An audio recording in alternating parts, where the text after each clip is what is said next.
Hi welcome to Siri plaza. ఇవాళ మనం అల్లం వెల్లుల్లి మామిడికాయ పచ్చడి ఎలా తయారు చేసుకోవాలో నేర్చుకుందాం.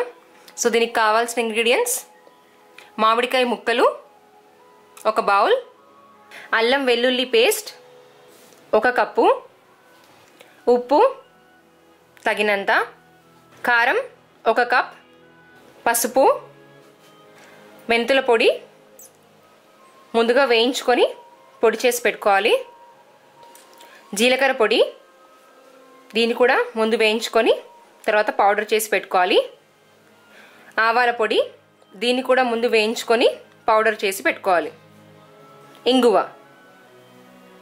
పల్లి నూనె ఒక కప్పు. సో ఇంగ్రీడియంట్స్ అన్ని చూసాం కదా, ఇప్పుడు ప్రొసీజర్లోకి వెళ్దాం. సో ముందుగా ఒక పెద్ద బౌల్ తీసుకొని దాంట్లో 1 బౌల్ ఆఫ్ మామిడికాయ ముక్కల్ని వేసేసుకోవాలి. దాంట్లోకి 1 కప్ ఆఫ్ కారం వేసుకోవాలి, అలాగే తగినంత ఉప్పు, ముందుగా వేయించి పొడి చేసి పెట్టుకున్న జీలకర్ర పొడి 1 టీ స్పూన్, ముందుగా వేయించి పొడి చేసి పెట్టుకున్న మెంతుల పొడి 1/2 టీ స్పూన్. ఎక్కువ వేస్తే చేదవుతుంది, సో 1/2 టీ స్పూనే వేసుకోవాలి.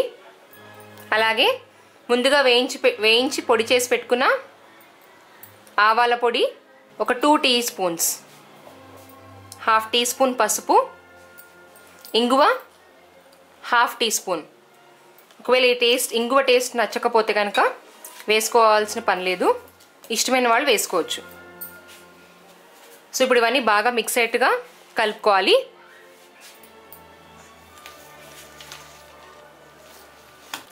సో ఇలా అన్నీ కలిసేట్టుగా మిక్స్ చేసుకొని పక్కన పెట్టుకోవాలి.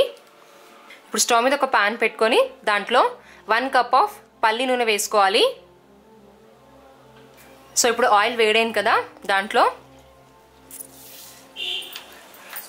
1 టీ స్పూన్ ఆఫ్ ఆవాలు, 1 టీ స్పూన్ ఆఫ్ జీలకర్ర వేసుకోవాలి, అలాగే 1 కప్ ఆఫ్ అల్లం వెల్లుల్లి పేస్ట్ వేసుకోవాలి.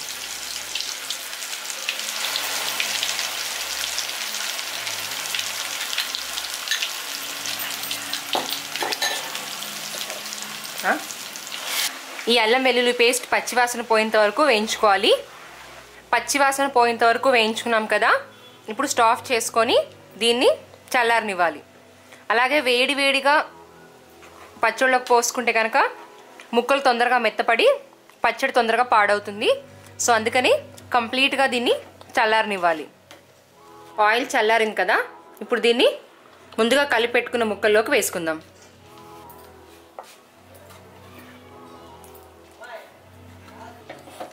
సో ఇప్పుడు ఇది బాగా మిక్స్ అయ్యేట్టుగా కలుపుకోవాలి.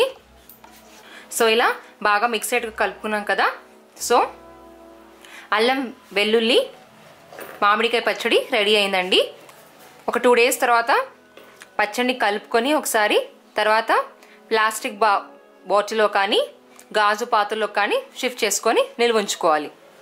Thank you. మరిన్ని టేస్టీ రెసిపీస్ కోసం youtube.com/siriplaza సబ్స్క్రైబ్ బటన్ ప్రెస్ చేసి నా లేటెస్ట్ రెసిపీ వీడియోస్ ఈమెయిల్ ఐడికి పొందవచ్చు. మరియు ఫుల్ డిస్క్రిప్షన్ కోసం siriplaza.com లోకి డైరెక్ట్గా లాగిన్ అవ్వచ్చు. Thank you.